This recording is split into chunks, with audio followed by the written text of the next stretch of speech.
Hey, what's going on, guys? We're back with another edition of Turtle Talk Tuesday. Love me some turtles, of course, and I know this other guy does. We got Comic Man Andy here as usual. Andy, how you doing tonight? I'm doing great, man. It's great to be here. Turtle Talk Tuesday, man. Been looking forward to this, Volume 8 and Volume 9, because now we're kind of getting into the areas where I'm really wondering what's going on and how they put everything together for us. Yeah, absolutely.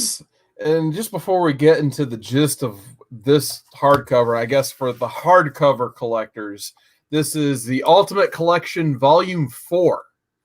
So the hardcovers Volume 4, the trades are 8 and 9. So we're getting all kinds of wonky numbering here going forward. But just like right out the gate, in these two volumes, or this one hardcover volume, they throw so much at you, but we're going to cover that here in a second because we do have some people hopping in the chat here. We got Omega Comics saying Heroes in a Half Shell, Turtle Power. Thank you, Omega Comics, for being in the chat. We got Prowler 671. What's going on, Prowler? Nice to see you in tonight's chat. And then straight from Japan, we got Konnichiwa, K Titus. How you doing, K Titus? Nice to see him. I don't know when this guy sleeps. He's in every live stream saying hi. He's definitely one of the best. But Andy, there is so much they throw at you. Just when you think like you got like these like plot threads going and you know where the story's going to go, all of a sudden like, boom, there's Rat King. Boom, there's the whole meeting between your two big bads. Like there's so much going on here. But before we get into that insanity, we get a nice trip up to Southampton? I was the Hampton, somewhere there. Yeah. So we get a nice trip to the countryside. And the turtles, they're ready to relax. And Andy, this art here is from Sophie Campbell. The pretty much, if you're reading Turtles now, for those Turtles readers out there who are reading the current run, post 100, she is the writer and the artist for a lot of the book. So a lot of her contributions are in the writing now rather than the art. And the first thing I kind of notice is how much her art has improved by the time we get to 100. But Andy, what do you think of her art in issue 29? So I'll cut to the chase and say that I'm getting much more accepting of the back and forth styles of art, right? They delivered the turtles that I wanted in the beginning. That was great. I guess it's just kind of unrealistic to think that that would be exactly the same through 100, 110 issues. I get it that they're kind of going back and forth. I didn't know a whole lot about Sophia Campbell going into this or our episode tonight, but I will say page 1, her landscapes are fantastic. Absolutely. That panel of the second time around thrift shop that her parents owned where the turtles were before, it just speaks volumes of the neglect since they've been gone, and it really kind of puts you in the mood and understands that everything they've been going through, they haven't been a family sitting around, hanging out, having a good time anymore. And even on the second page, just the war zone areas that happen and what's left behind. So super cool. I will say that I struggled a bit with her design of the turtles a bit. Not my favorite, but you know what I'm saying? I'm a little more accepting of it because they're still my turtles. They're still your turtles. They're just a little bit different. And her art gets better as she goes. But what I will say, eventually I turned a page and she delivers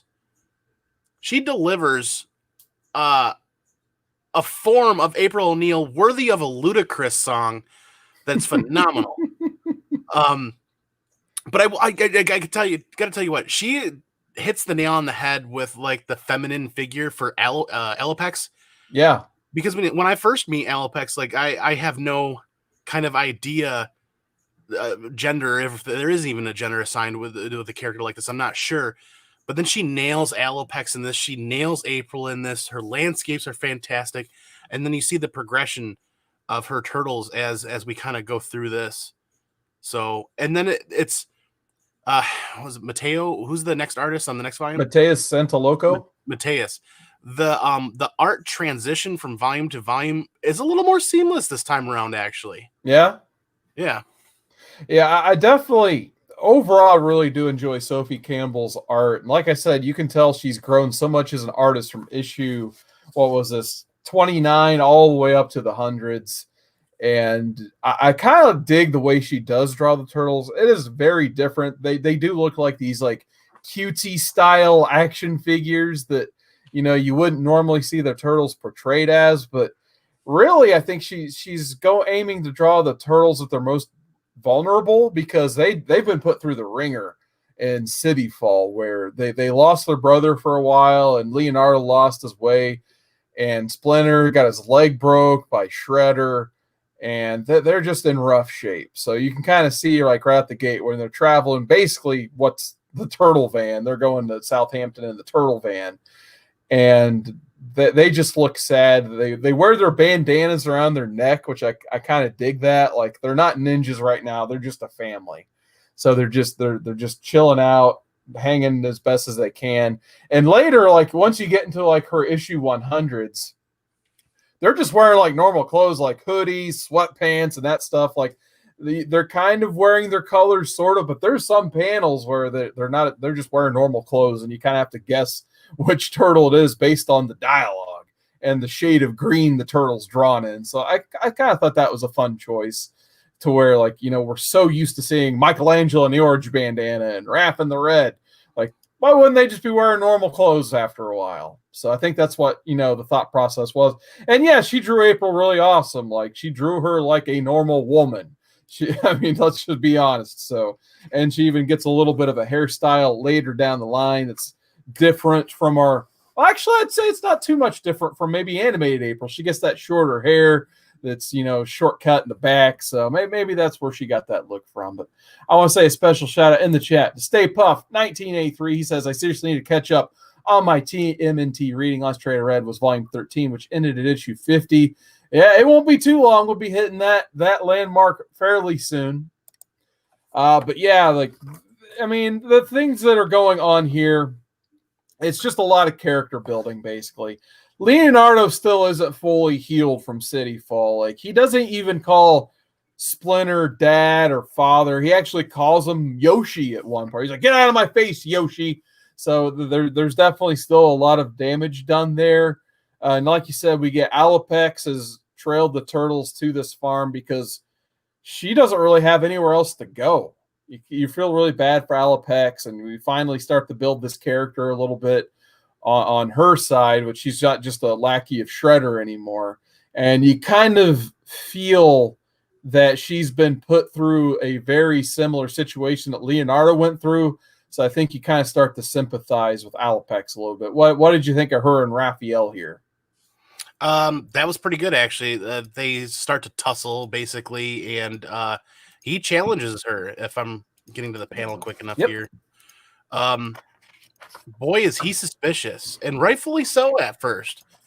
But then when you think about the way that they lay this out for you in a way that you realize that Shredder is basically an abuser and a user of these people and just destroys their lives beforehand to try to build him into his family and take him over. And you basically have both of them experiencing some form of PTSD in a matter of fact, and their struggles getting through there. And Leonardo sympathizes with her and actually, he attacks Raphael. Yeah, they definitely feel for each other. I think maybe that's probably part of the reason, I'm guessing, as to why she followed, because she knows that Leonardo's been put through the same things. And at least she'll have maybe one ally if she goes this direction, where if she stayed in New York, she would be hunted. She would be in the same situation if the turtle stayed in New York, and obviously it'd be no good. But two more characters we actually get to meet while on the farm hiding out are April's parents. So what did you think about April's parents? Okay, I think this is really cool. This was, I don't know, you want to call it an Easter egg or something like that, but as a Turtles fan, this was awesome to get that extra layer and that extra dynamic of her family and her father from StockGen, who was a research scientist at StockGen, and then you get the extra layer even in there that's how she got the intern job. Oh, things start clicking a little bit. You realize after some time he's had a stroke. She's moved them out to this farmhouse. Her mother's moved her father out to this farmhouse, the fresh air, to try to heal and try to recoup and relax. And it's an extra oomph of family when they're delivering. When the turtles are short on family, they're delivering more family aspect in the story to help bring the turtles back, so to speak. Yeah, and I thought the other kind of cool thing they did was like it turned out her mother was a journalist, and I thought that was kind of cool because, we're kind of used to, growing up with the cartoon, we're used to TV reporter April. And, her form of journalism, obviously, in Channel 6 or Channel 3 News, whether you're watching the movie or the cartoon. So they kind of worked that part of April's origin basically into her mother without saying too much about it. We don't really know what, kind of type of newspaper, TV journalism, what have you. But I can just imagine her mother working for a TV station in the 80s instead of, 80s April working at Channel 6 News on the cartoon. So it's kind of fitting. You look at the original April from the original movie, and it kind of looks like her aged in the comic book. You know what I mean? Sure. Yeah, I could definitely see that. But yeah, I thought that was kind of cool. Like we got these like two April origins mixed together finally into one like overall new origin for her. So it's the perfect way to make the newer version. Whether it's the Ultimate Marvel style or what have you. You take the best from the past and work it into your present, basically. Right. Yeah. So going into looks like, and then I'm gonna have to skip around this hardcover because we also had Ultram Empire issues 1 through 3.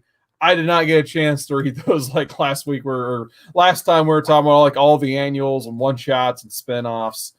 I pretty much skipped these spinoffs. The art was rough in them, and I think we've had issues reading the Ultram stuff, and it's just been the weakest part, in my opinion, of the whole Turtle run as a whole. And I know that I can't remember if it was like volumes 4 and 5. It just didn't do the most for us. I think we can kind of agree on that. So I was flipping through it, and I'm just like, I'm just going to keep going with the regular stuff. But before I keep going, I got to say hi to this gentleman. We got Jason Smith in the chat. What is going on, Jason? He knows I got to say a special shout out to him in my chat, as usual. So big shout out to Jason Smith, the mailman himself, mailing it away in the chat tonight. We're going into issue 30. We get Michelangelo. He's making a letter to his pal Woody, who is, one of our favorite characters all of a sudden. It was heartbreaking when Mikey had to say bye to Woody, so I was so happy when they brought Woody back into the fold. So what do you think about Michelangelo writing his letter to Woody? This is awesome, man. Layers, dude, layers. More layers than an onion here. And it delivers this is so not a one-sided story or a four-sided story, even of Turtles. There's so many different dynamics and layers of relationships in here that it's so awesome. And this relationship that we get to see between Michelangelo and Woody is epic, man.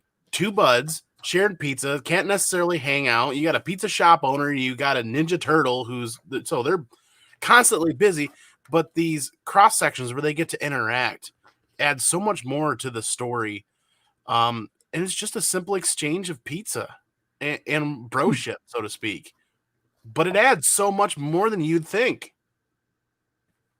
Yeah, so Jason Smith is asking, who is Woody? So Woody in this story is a pizza guy who Michelangelo goes and sees, and basically this guy donates pizza to the Turtles. And that's, how they're able to get dinner every night is this guy Woody just happens to like, the Ninja Turtles. And unfortunately, there was an issue where he got attacked because of his relationship with Michelangelo, and he didn't want anything to have to do with the Turtles. And finally, they forgave each other. So, it just a fun character they threw in there, Jason. Woody the Ninja Turtle lover. But we've got Donatello, in my opinion, is the strongest. He's like their rock in this storyline here, in my opinion. Yeah. When Leonardo is having these visions of, like I said, the spirituality takes an even weirder turn in this volume or two. But like he has this vision of like he's just like in the darkness getting attacked by like some sort of like ghouls and ghosts, and just there's a lot of red and purple in there. don't really know how else I can describe that one. Almost looks like it's a tree come to life as a devil and a red moon. And then all of a sudden, the vision of what was once his mother brings the light. So when he brings the light, he starts to remember what Shredder means to him and all. I'm sorry, Splinter means to him and all that stuff. And who's the first person there when he wakes up? The turtle who was all about science and not about their spirituality, Donatello. And once they start talking, not only is Donatello more accepting of these beliefs now, but Leonardo is finally opening up to at least one of his brothers at this point. Yeah, and then you lead into the time you get back to April and her family with Casey there visiting at this farmhouse. Yeah, so you continue to find out the origin of her parents, which eventually they introduce this like vial of ooze that April does some research on. Yeah, so this is really cool. You think of just the ooze as just this mutagen aspect, kind of just going to change things and things are going to freak out and whatnot. But they actually refined it down to its healing factor. So she ends up with a small vial of just healing factor ooze. And lo and behold, her father's there after having a stroke, struggling to heal. And they decide to just talk about it a little bit. And then her mom slips it in his morning coffee or his morning tea. Like it's no big thing. Yeah. Yeah, it's just like, hey, we're getting ready to travel, drink this tea. And then he gets out of his wheelchair and it's a miracle. So they finally have this like nice little quaint cookout. Hot dogs for the whole family. Leonardo, he decides to join in. And then we get almost the literal olive branch here of Raphael offering a hot dog to Alopex. I really dug this panel right here. This one was awesome. Just the generous offering of a wiener. Yep. So there you go, Andy. Figured you'd like that one. And this whole time while this is taking place, we're still getting snippets from Mikey's letter to Woody. Yeah, that's true. It's throughout the whole issue. Yep, throughout that whole issue that you're getting it, and the letter kind of closes here with your pal Mikester on that next page that you're looking at, because then now we get introduced to our next foe. That's right. Yeah, like we've figured out that a new mutant has tracked down the turtles, basically kind of using Alopex, and the new mutant's name. Let's see, it's Koya. I don't know why I keep forgetting Koya's name, but it's Koya. It's like this like falcon type character. He can fly. He's agile. He's dangerous, and he's in quite a bit of these two volumes. So Koya has been introduced here. And this, I guess, is where we get more of the Ultram Empire storyline. So we're going to skip through that part here, of course. And then 31. This is almost like a scene out of the movie here, too. You remember that scene of Casey and Donnie fixing that truck, and in this one they get to fix a motorcycle together, and they're kind of busting jokes and stuff. So another scene basically right out of the movie, and I always mark out for that type of stuff. But how about Raphael using Tai Chi? What did you think of that? I didn't know what to make of that. It's like a softer, easygoing side of Raphael, yeah. Right? Doing Tai Chi, and right. I don't know if he was getting picked on for that really, or if it was just like literally like shock that nobody realized that would be a side of him that they'd see. Yeah, absolutely. Alopex, yeah, that's right. Yeah, he's like the last one you'd expect to be doing Tai Chi at the end of the day. But yeah, finally after this, you can kind of see him continue to bond. Leonardo gets his colors back finally. He gets old Blue, the blue bandana back finally after accepting, Splinter and his family back. And then April gets a nice haircut because why not? She gets a haircut. Casey loves it. All that good stuff. So eventually we get Koya attacking the turtles. Barns are on fire. He has some other mutants with him that are fast and agile, of course. And that's where Alopex joins the fight. Raphael immediately thinks Alopex was the one who told him where they were at. So there's just another battle where Raphael's fighting Alopex for no reason. Barns are on fire. The parents drive over there, find the turtles, And I like how they find the turtles. Michelangelo uses this beautiful motorcycle that Donatello and Casey just fixed up and immediately just crushes it on Koya's dome. Yep. That was pretty slick. Yeah, I did like that one. Delivered. There's an interesting point I want to make about Koya, and it's like a tit for tat kind of volume 8 for volume 9 kind of thing. Okay. When we get further in there. But we get to see a part of Leonardo that's very a heavy departure from what we've seen out of the last volume or two. Whereas almost like a mix of what he's been through in the last 5 or 6 issues versus where he came from the beginning. He throws a few ninja stars at Koya, hits him deep. Instead of delivering that killing shot or that killing blow, he holds back, but then he rips out the ninja stars and Koya starts bleeding out. He says, now the decision's yours. You can either stay here and bleed to death, or you can run away and seek medical attention and save yourself. That was not something I was expecting to see coming from Leonardo at all. Yeah, it's funny because Leonardo, I'm not surprised really, just because I think it harkens back to the original issue where, Leonardo he's all about like those ninja style choices. Like when they defeated Shredder in issue 1, volume 1, he's the one who offered up his sword to Shredder, and he's like, you've been on show honor and defeat and commit seppuku. The choice is yours. It's kind of like a similar situation here where it's like you can stay and keep fighting, but you're gonna bleed out and you're gonna die. So you should probably go find medical attention before I change my mind, basically. So yeah, you put it perfectly. It's a little bit of Shredder's teachings and Splinter's teachings combined to make this, crazier version of Leonardo that you don't want to mess with. Yeah, and I thought after everything he had been through that he was going to recoil back into himself and completely fall back on the do no harm and be very reserved and hold himself back. Actually, we were delivered almost what I consider is a fairly well-balanced Leonardo as far as fighting and as far as decision making there. I was glad to see that he wasn't totally recoiled back into himself and reserved and not wanting to fight. I'm glad that it went this way because it played out really well.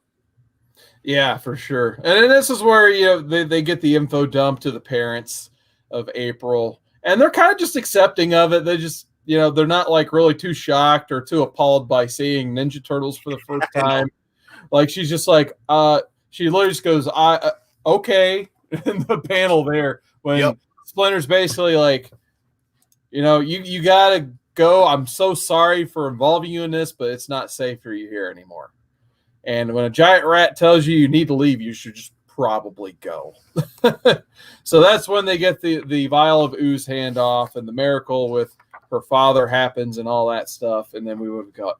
Actually, this is it. We're in the hardcover. You get the final part of the Ultram Empire, plus a huge annual once again done by Kevin Eastman. I need to read me some of these annuals because you get a full color Kevin Eastman art in there, plus this gritty black and white Kevin Eastman art. So for the purposes of time, I didn't get a chance to read this, but I definitely need to go back and check out this annual as well, because he did the 2013 annual in our previous volume, and then maybe we should just make a show just on the annuals somehow. Ooh, that's not a bad idea. I don't know like how accessible they are digitally, but I don't know if we just have to I would have to get out every hardcover and all that stuff. But I mean, these are some beautiful pages I'm flipping through here just to get to the next story arc. So they at least did that as a pretty good job to break up the 2 volumes. And I believe that brings us to the next volume where we get Mateus Sanaloco is back on the art duties. And as much as I like Sophie Campbell, I think my top artist so far for the Turtle stuff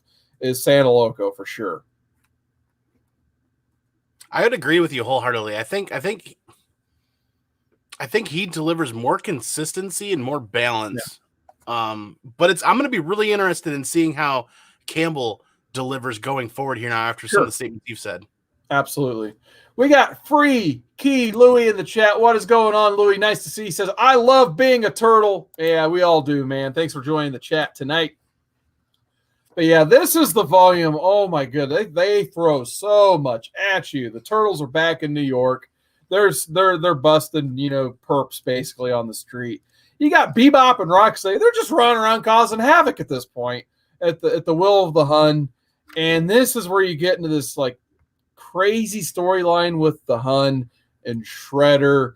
And Shredder basically just lays out everything to the Hun and his plans for Casey. And, basically he's just like, yeah, by the way, your son, I stabbed him 2 volumes ago. It's nothing personal, but it had to be done. And I'm telling you why now. And I'm also telling you, if he keeps getting in my way the way he's doing, he's going to die. You have the option to try to save him now, or you can side with me and kill him, basically. So it's a lot of dark stuff being spewed out of Shredder's mouth at this point. What did you think about the Hun and Shredder's relationship in this one? Oh, dude, talk about burning bridges. This guy is just a pro at burning bridges with his son. And every choice that he makes in this story, you're realizing that he's making it for his own benefit, never for his son or anybody else. Yeah, he burns every bridge in this one. Like he goes to a bar that has like some of his childhood friends, and he just starts throwing those guys around too for not calling him Hun, basically.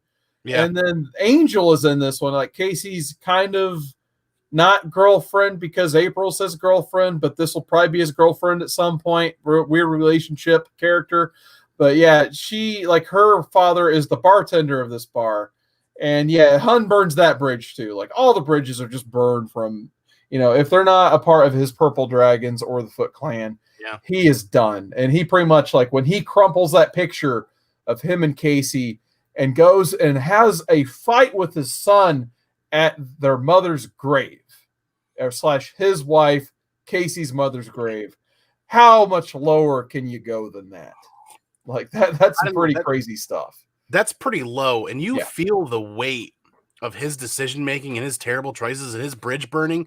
You feel that being delivered to Casey, and you see it affecting April. We had a bright, cheery, vibrant April last volume. This volume, she is beat up, torn down a bit.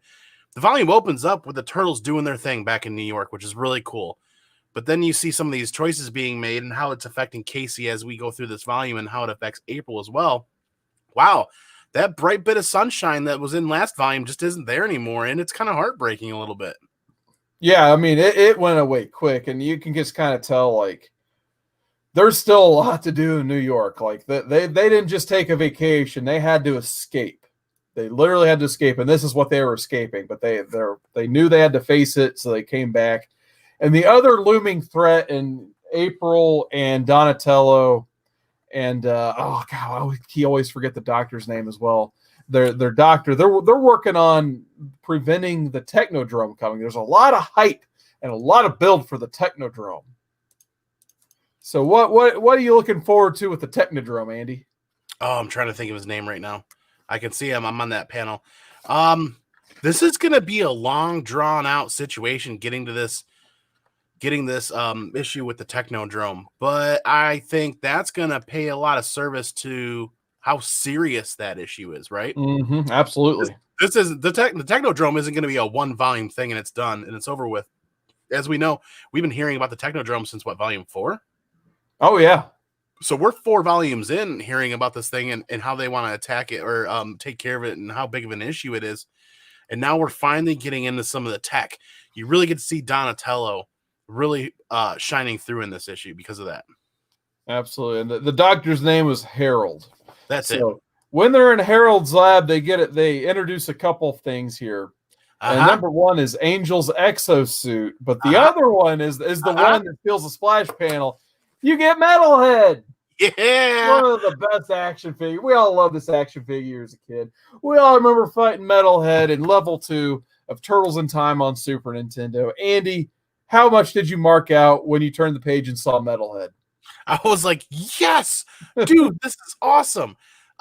Because I think there was like a very, very subtle sneak peek underneath the drape that she was trying to pull away a few pages earlier. And I saw a color and I'm like, could it be? And I wondered. And then when you get there, you get an entire full page spread of Angel pulling it out and just going, or pulling it out, just pulling the sheet over and just going, whoa.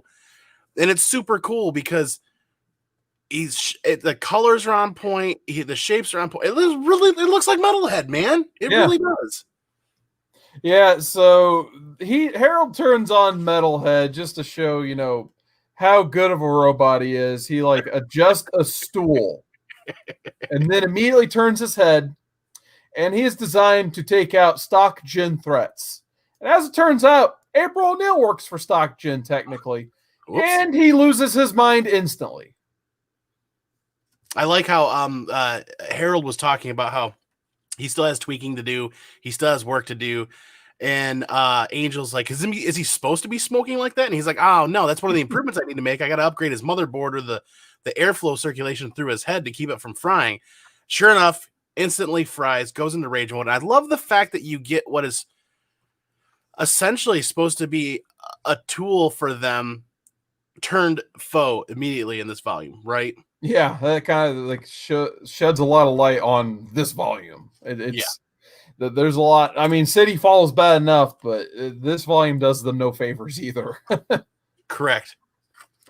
But yeah, I kind of like how he's like almost like a transform as well. He turns into like this car as well, which I thought was a lot of fun.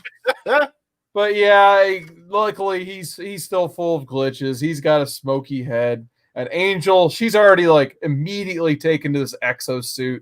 So luckily they have a new ally in her. Meanwhile, out of nowhere, there is another person named Lindsay who is kidnapped by Old Hob and Slash. Old Hob is looking like freaking Big Boss from Metal Gear Solid at this point. He's got a trench coat, an eye patch, and a pistol. I absolutely love it. And it's just like, I kind of just want to skip to the scene now. We've already talked about the Hun and how crazy that is. Michelangelo and Raphael delivering this pizza to the apartment of Old Hob is probably the best scene in the entire series we've read. So maybe it's just like you got Slash, who is just a Neanderthal. He smells pizza and like busts through like Kool-Aid Man, wanting all this pizza. And the whole scene, the rest of the scene, he is just chowing down, talking about how either he loves Michelangelo, he loves pizza, and he's having a great time. And meanwhile, you have Old Hob. He's still got a pistol pointed at this poor girl, Lindsay, who has her mouth duct taped. And then you have Pigeon Pete. Pigeon Pete, he's holding a pistol saying, "Hi, I'm Pete," over and over again with a big grin on his face. This is that tit for tat that I wanted to talk to you a little bit about, where you get volume 8, you get Koya, or what was the Koya? Koya? Yeah. And then you get Pete. You've got fully realized, mutinized bird of prey. Then you got Old Hob over here with, "Hi, I'm Pete." just it's hilarious. It's a hilarious two sides of the coin there of what happens when it's done correctly to the effect that they want, and then when you haphazardly just throw some ooze on a godforsaken pigeon, you get "Hi, I'm Pete," and this is hilarious. Yeah, so she also worked for Stock Gin. You kind of get a little bit of her origin. I believe she actually recurs quite a bit later as well. So Lindsay and probably Donatello, if I remember right. I've seen just a little bit of her in what I've read in the future. So Lindsay's probably not going anywhere, but this scene made me laugh so hard. Just Pigeon Pete. There's the pistol. And he's pointing at himself too. He's like, "I'm Pigeon Pete." And Hob's like, "Get that pistol out of his hand before he shoots himself." This is terrible. Hilarious. Just this style, the hilariousness delivered in these couple of pages with just Slash, the pizza, Pete and Hob. I love this. Now, remember a couple episodes ago, you talked about you just didn't see how Hob would fit in through the rest of this series and be a pivotal part. This is it. Yeah. He's not just a foe anymore. He's kind of a gray area character in there where he's not necessarily a good guy, not necessarily a straight up bad guy like Shredder, but this delivered a lot of hilarity in a very kind of dark and dreary issue. Well, in an insane way, they're almost turning him into like Magneto, basically. Where it's just like, he is all about mutant rights and hating humans at this point. Like, he knows, like, he's not going to turn human ever. He's not going to turn into a kitty cat ever. So he's stuck with who he is. And there's this uprising of mutants that it keeps increasing in their city of New York every day.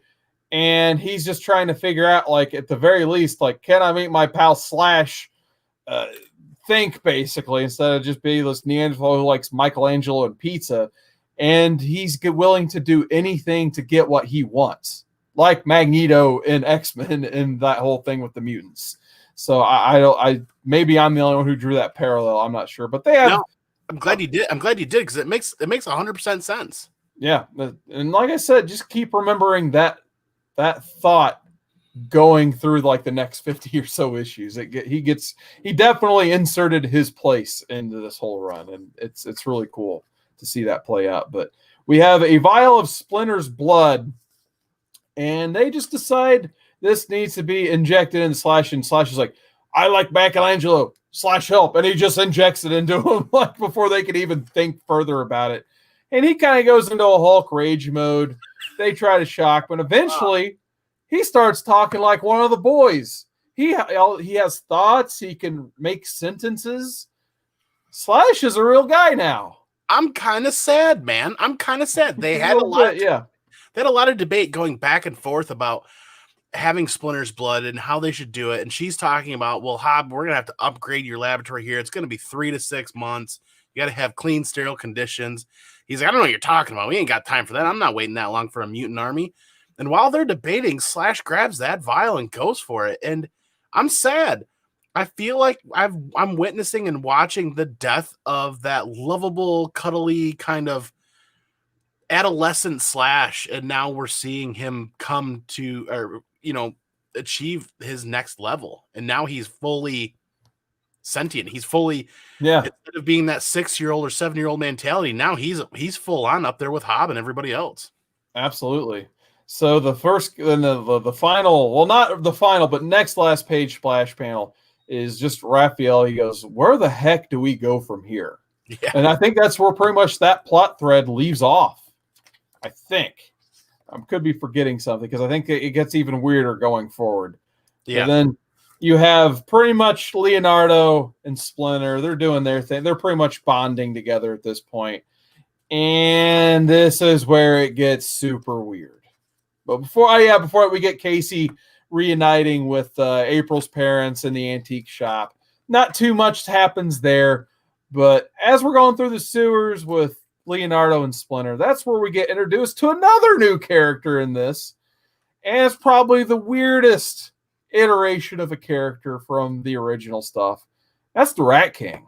Andy, what did you think of Rat King? I saw this and immediately thought to myself, oh my God, this is like an earlier subterranean iteration of Null. The one-page panel has him sitting on a throne amongst a bunch of rubble in the sewers, essentially.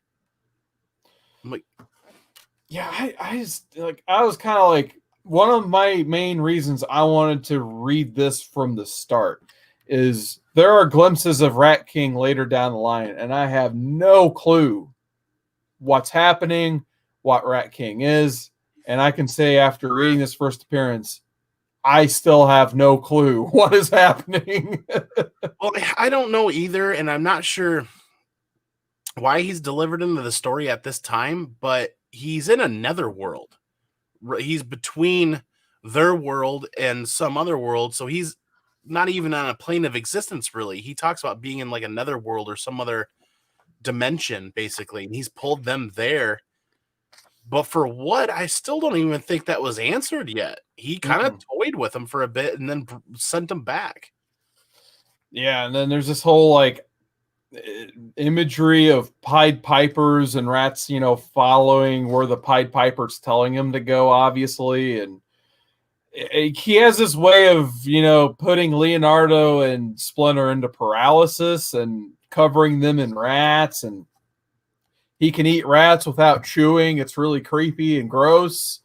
and then he covers them with the rats. Then he's delivered into their psyche. That's right. Yeah, he's putting images into them where we go back to the imagery of Shredder Leo, basically, and them kind of fighting it out between themselves again, whether they want to or not.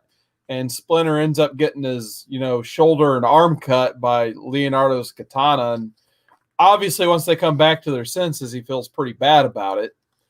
And then, like, he also has this power where once he's done with you, you forget he talked to you. Yeah.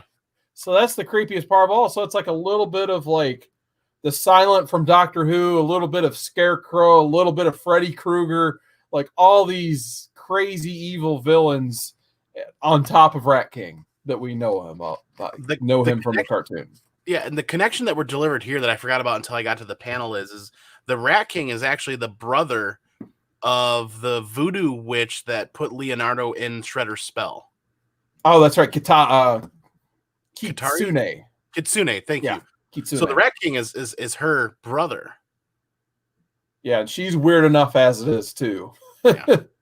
So yeah, we'll see where that whole relationship goes. But I had to do my live stream, which thank you guys for joining my Tuesday night live stream. But the last panel I read before having to go live on that was the end of this issue where you get to see Shredder and Krang meet for the first time in this run. I'm like, now I gotta stop reading. Yeah. So what did you think of this final panel, Andy? Well, I got to that final panel and I was like, where's the Billy Mays? But wait, there's more. Yeah, exactly. I want to read the next volume right away. And unfortunately, usually what happens is when I get to a point like this and I read the next volume, then I find myself spending the next week, oh yeah, I read it, I'm good, I'll remember it. And then we get to the episode and I'm like, I panic because then I can't remember the volume very well an hour before we go on the show. Yeah. And I'm trying to read it again. So I'm going to pace myself. I'm going to not read this at all until the day of or the day before we get ready to do the show again. But this is a really good cliffhanger. Now, did you have issue 37 in the trade? No, this was issue 36. Oh, okay. So yours ended at 36. Interesting. Yeah, right when they're on that ship, that the yacht with Krang and Shredder. Interesting. And it says to be continued. That's where the issue ends for me, and it goes into all the art that they added. That's crazy because I was like, that's where I felt like this should have ended, but it gave you issue 37, so that's why I ended up reading before. So I already read it. So I'm not going to talk about it since you have not read that. So it's great because I do want to reread that issue because there was a lot going on, obviously. Ooh. But yeah, that's where I'm like, why didn't they put the cliffhanger there? So it makes total sense that in the trade that they did, but I don't know why they didn't do that with volume 4, the hardcover. So yeah, like what a cliffhanger seeing these two big bads meet. Like out of nowhere too. Like they don't really they just kind of say like, oh, Shredder's going out of town, Karai is in charge while he's gone. You don't know where he's going. You don't really know why he's leaving. And you really don't even know that. I don't even think you see too much of Krang except unless you read the Ultram stuff in the hardcover as you're reading the regular stuff. So there's just so much going on. And all of a sudden we have a smarter version of Slash. We have Metalhead. We still have Bebop, Rocksteady, and Hun, which Bebop and Rocksteady were barely even mentioned in this. But you just know they're out there causing chaos. You have Rat King out there. You still have Kitsune on the side of the Foot Clan. You have Alopex as a wild card in all this. So yeah, we last see her hanging out in a tree in the Hampton. Exactly. So there's just so much, and not to mention all of the new villains they threw at you, like Koya. And Koya, I'm telling you, in 37, you're going to see Koya, and he's bringing a friend with him you haven't seen yet. So you get another new character after that. So yeah, that's just, I feel like every issue is just there's just another step into the Turtle lore that there's just so many characters that we haven't seen yet that they're just going to introduce out of left field, and you're going to love it.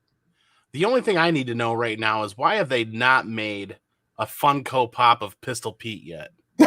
No, all of a sudden, the Pigeon Pete is like my favorite new character that I didn't know I needed to know about. Like that panel was so good. I just shut the book.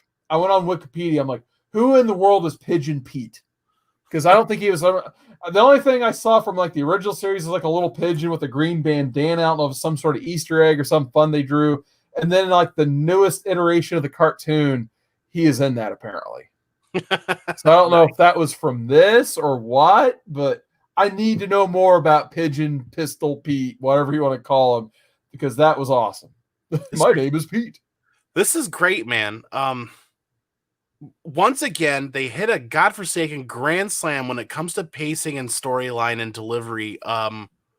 This, I don't know why more people aren't clamoring about this on a regular basis. We've got our Turtles fans that we know about in the community that we like to talk with.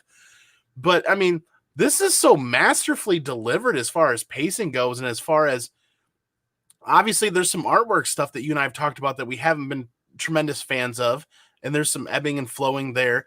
But when it comes to story, this is just solid delivery after delivery, in my opinion. Absolutely. I 100% agree. Like, I feel like I don't know the relationship of Kevin Eastman and Tom Waltz, but if I were to guess, I feel like Tom Waltz was like us. He was growing up a Turtle fan and that stuff. And he was just like getting to know like all of these like other characters. Obviously, we know the 4 Turtles, Splinter, Shredder, so on and so forth. But he's the guy who's going to tell you like who Slash is, Metalhead, Mondo Gecko, so on and so forth. And I could just see him crafting his run for years, and then eventually teaming up with Kevin Eastman, and Kevin Eastman, you know, grooming him and telling him like, I always wanted to do this. Maybe we should do this. And then they go from there. And then the rest is history 100+ issues later. So Tom Waltz is doing some awesome work, to the point where many times Kevin Eastman said this is his definitive Turtles. If the creator of Turtles says this is his definitive version, you know it's probably pretty good. Yeah. So, yeah, that pretty much wraps up our newest episode, Turtle Talk Tuesday. But yeah, I was thinking about proposing this for the next episode, because I know me and you were busy with the holidays. It's November when we're recording this. December, we're going to get Last Ronin #2, but I know there's still a lot of people who want to talk about Last Ronin #1 as well. Maybe we should put together a big Last Ronin panel sometime in December, take a break from the IDW run, and talk about Last Ronin 1, speculate on Last Ronin 2, and maybe even, depending on when we film that, maybe even just talk about Last Ronin #2 as well. So if there's anybody interested in just talking Last Ronin, because I know some people reached out to me at the time, and I haven't really had a chance to come up with too many ideas on what we can do as a group yet. But I feel like there's a lot of people who want to talk about that book. So maybe we turn Turtle Talk Tuesday next time into just one big Last Ronin panel. What do you think, Andy?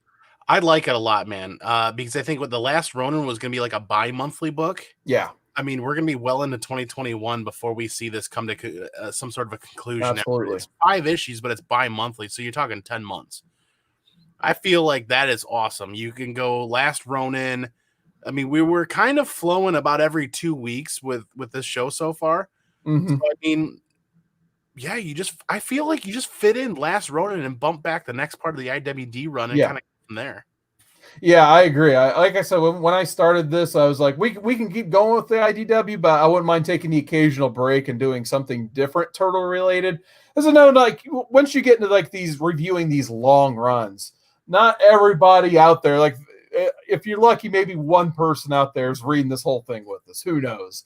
Yeah. But once you get into like volume 5, 6, 10, 12, 13, 14, there's not going to be a lot of people that want those spoilers at that point. So we're going to probably try to change it up from time to time. And I think next time we come back on here, I'm saying maybe around December 16th-ish is I think when issue 2 comes out. I'd like to do something around then. Rather, December 15th would probably be that Tuesday, or maybe the following Tuesday, and we'll just do one big Last Ronin issue 1 and 2 show. So we'll see. We'll see what availabilities look like. And if you guys have any interest in that, please reach out and let us know. It's a great idea, man. I like it. It helps bridge that gap in there, because honestly, you're right, man. Until we get to the stuff that's current, where our current readers are at, not many current readers are going to go back and start rereading from issue 36, 37, 38, 39. Right. So until we get to the 70s or the 80s, we might not pick up a lot of people that are following along at the time. You know, some people, it might be a couple months behind and be in the 90s, so to speak. We'll see, man. I really like it because Last Ronin's got a lot of heat. It's got a lot of buzz. It does. And as Turtles fan, it's freaking exciting. It really is.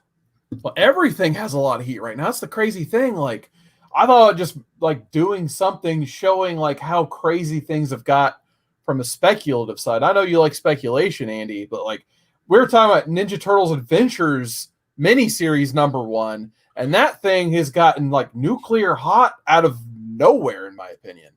Well, I mean, you can, without creating a whole nother show here, Yeah. follow along with what happened with the Golden Age and Silver Age. When the first appearances become out of reach for most collectors, they go for the second appearances. When that goes, then the next thing goes. It's a level system or a layer system, and it applies to modern books, people. It applies to Bronze Age. It applies to everything. Teenage Mutant Ninja Turtle #1 blue chip book. Is that considered modern? What was it? 80. It escapes me at the moment. That book is nuclear hot, more expensive than the average collector will ever be able to afford a first print in high grade. So then you start looking for the second printings, third printings, fourth printings, so on and so forth. And those have gotten to the point where it's pushed a lot of collectors down. Hey, well, let me collect this TMNT Adventures run. This is really cool. And for most of last year and the year before, we were finding them in bargain bins in good shape. Oh, yeah. Really good shape. You send those out to CGC. The CGC high grade copies are going for a lot of money now. Yeah, it's crazy because like all of a sudden a lot of these are turning into 3-figure books. Yeah. Out of nowhere. Like you even mentioned the #1 multiple prints, like the 4th printing and the 5th printing even right now.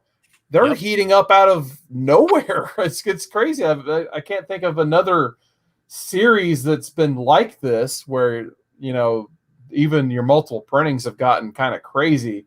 Like especially like your issue 4 second print, and I think was it issue 7 second print, the one with like there's just like a purple Krang cover. That one's even going up quite a bit now. Yep. No new movies, no new shows, no nothing to really drive this except for the fans, the rabid fan base. And I get it. I get it wholeheartedly. 5 years ago, knowing what I know now, 5 years ago, if I would have been able to scratch everything together and saw off half my collection and get a TMNT one, I would have. That book has gone up 4-fold, 5-fold, 6-fold, whatever. Yeah. And it's just one of those rare trifectas of low print run, hard to keep in good shape, not cared about at the time. And then once the fan base built up, it just kept snowballing. Absolutely. So sucks to be a turtle collector right now, that all being said. Like just trying to fill the holes of the volume 1 stuff. And I think even that like City at War story, because there was an original City at War storyline in the volume 1 run that ended the volume 1 run. And now even those they're picking up a little bit. It's probably a matter of time before those get even more heat on them too. So I guess if you see them in bargain bins, just pick them up. Like it's a no-brainer. If you see it for $1, put it in your stack. There's no reason not to for $1. I think we're at the point where if you find anything Turtles related in a dollar bin, you should just grab it. Grab it. Yeah, absolutely. Like in Kevin Eastman's fan shop, you can get some good stuff over there right now. Like he's still got those cowabunga. Let me read the word here. Cowabundle. Cowabundles. He's got cowabundles. And if you're looking for just those like non-keys, you can get some great stuff over there. So that's my recommendation. Go to Kevin Eastman's fan store. And actually, if you sign up for his fan club, you get a discount on a lot of the stuff over there too. So that's just one thing that made me mad though. They dropped the last Ronin blanks over there and they sold out instantly. Didn't even know they dropped them. So yeah, Kevin Eastman's fan store. Good stuff. But Andy, I think that pretty much concludes our conversation for tonight. Where can people find Comic Man Andy? Oh man, you hit that little @ symbol right there, Comic Man Andy, on all your social media platforms. Let's hang out. Let's talk comic books. You can find me on my own channel. I'm experimenting with some Star Wars stuff with all the fun that's going on with The Mandalorian. That's a great time. I'm trying to figure out editing and have some fun with some reactionary type stuff there. You can find me on the greatest book review show every Monday, Modern Men, where we're reading Messiah Complex. I started that tonight. And I'm going to be reading that tonight for next week. And you guys can find me on other days of the weekend on the Comic Core, the Wednesday show. Maybe I'll be back for the Thursday show. And Turtle Talk Tuesday right here on Seawooded 19's channel. Yeah, and I saw in my live stream that JB, Discovery Bay Comics, he wants on Messiah Complex, so he'll be there as well. So we're going to have the original 4-man team back together for Messiah Complex. I'm excited for that.